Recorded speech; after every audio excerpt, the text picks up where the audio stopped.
नमस्कार मित्रांनो, जर तुम्ही घरकुल योजनेसाठी अर्ज केला असेल आणि तुमच्या नावावरती घरकुल मंजूर झाला असेल तर घरकुल योजनेअंतर्गत पहिला हप्ता जमा करण्यात आलेला आहे। तर आता घरकुल योजनेअंतर्गत हा पहिला हप्ता कोणत्या बँक खात्यात जमा झाला आहे, पहिला हप्ता किती रुपयांचा जमा झाला आहे आणि कोणत्या तारखेला जमा झाला आहे आणि एकूण किती पैसे तुम्हाला मिळतील अशी संपूर्ण माहिती तुम्ही घरबसल्या मोबाईलवरून चेक करू शकतात। तर महाराष्ट्र शासनाने 20 लाख घरकुल मंजूर केले आहेत आणि त्यातून 10 लाख लाभार्थ्यांच्या बँक खात्यामध्ये पहिला हप्ता जमा करण्यात आलेला आहे। संपूर्ण माहिती मी तुम्हाला सांगणार आहे, तर व्हिडिओ शेवटपर्यंत पहा। चॅनलवरती जर नवीन असाल तर चॅनलला सबस्क्राईब करा।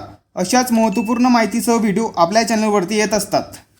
तर आता तुम्हाला प्रधानमंत्री आवास योजना ग्रामीण या वेबसाईटवर यायचे आहे। या वेबसाईटची डायरेक्ट लिंक तुम्हाला डिस्क्रिप्शन बॉक्समध्ये दिलेली आहे। त्यानंतर तुम्हाला या वेबसाईटवर आवास सॉफ्ट हा पर्याय दिलेला आहे, त्यावर क्लिक करायचं आहे। त्यानंतर रिपोर्ट या बटनावरती क्लिक करायचं आहे।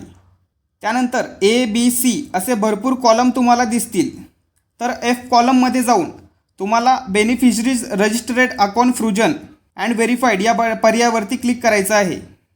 त्यानंतर तुमचं राज्य तुम्हाला निवडायचं आहे, म्हणजेच महाराष्ट्र सिलेक्ट करायचं आहे। त्यानंतर तुमचा जिल्हा तुम्हाला निवडायचा आहे। त्यानंतर तुमचं तालुका तुम्हाला निवडायचं आहे। त्यानंतर तुम्हाला तुमच्या गावाचं नाव निवडायचं आहे। नंतर तुम्हाला दिलेल्या कॅप्चामध्ये बेरीज वजाबाकी जे असेल त्याचं उत्तर बरोबर टाकायचं आहे। नंतर सबमिट या बटनावरती क्लिक करायचं आहे। तर आता तुमच्या गावाची संपूर्ण घरकुल यादी तुम्हाला दिसून जाईल। या यादीमध्ये तुमचं नाव तुम्हाला शोधायचं आहे। तर बेनिफिशरी नेममध्ये तुम्हाला सर्व नावं दिसतील आणि रजिस्ट्रेशन नंबर दिसतील।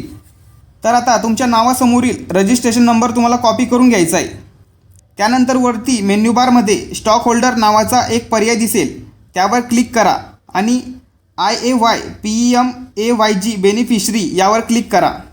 त्यानंतर तुम्ही कॉपी केलेला रजिस्ट्रेशन नंबर तुम्हाला इथे टाकायचा आहे आणि दिलेला कॅप्चा टाकून सबमिट या बटनावरती क्लिक करायचं आहे। तर आता तुम्हाला तुमच्या घरकुलची सर्व माहिती तुम्हाला दिसून जाईल। तर बँक डिटेल्समध्ये तुम्ही कोणतं बँक खातं दिलेलं आहे ते दिसून जाईल। तर येथे बँक नेममध्ये स्टेट बँक ऑफ इंडिया दिलेलं आहे, म्हणजेच यांचे पैसे या बँक खात्यामध्ये जमा होणार आहेत घरकुल योजनेअंतर्गत। आणि तुमचं बँक स्टेटस व्हेरीफाईड आहे की नाही ते पण चेक करून घ्या। जर व्हेरीफाईड असेल तरच पैसे जमा होतील, रिजेक्टेड असेल तर पैसे जमा होणार नाहीत। त्यानंतर आधार स्टेटस पण चेक करा। जर बँक खात्याला आधार लिंक नसेल तर पैसे जमा होणार नाहीत, जर आधार लिंक असेल तरच पैसे जमा होतील। तर तुमच्या घरकुलसाठी किती पैसे मंजूर झाले आहेत ते तुम्हाला इथे दिसेल। तर 1,20,000 इथं मंजूर झाले आहेत। तर किती हप्ते जमा झाले आहेत ते इन्स्टॉलमेंटमध्ये दिसेल। तर 2024-25चा पहिला हप्ता जमा झालेला आहे, तर 15,000 रुपये जमा झाले आहेत आणि कधी जमा झाले आहे ती तारीख पण तुम्हाला दिसून जाईल। तर अशा प्रकारे सर्व माहिती तुम्हाला पाहता येईल।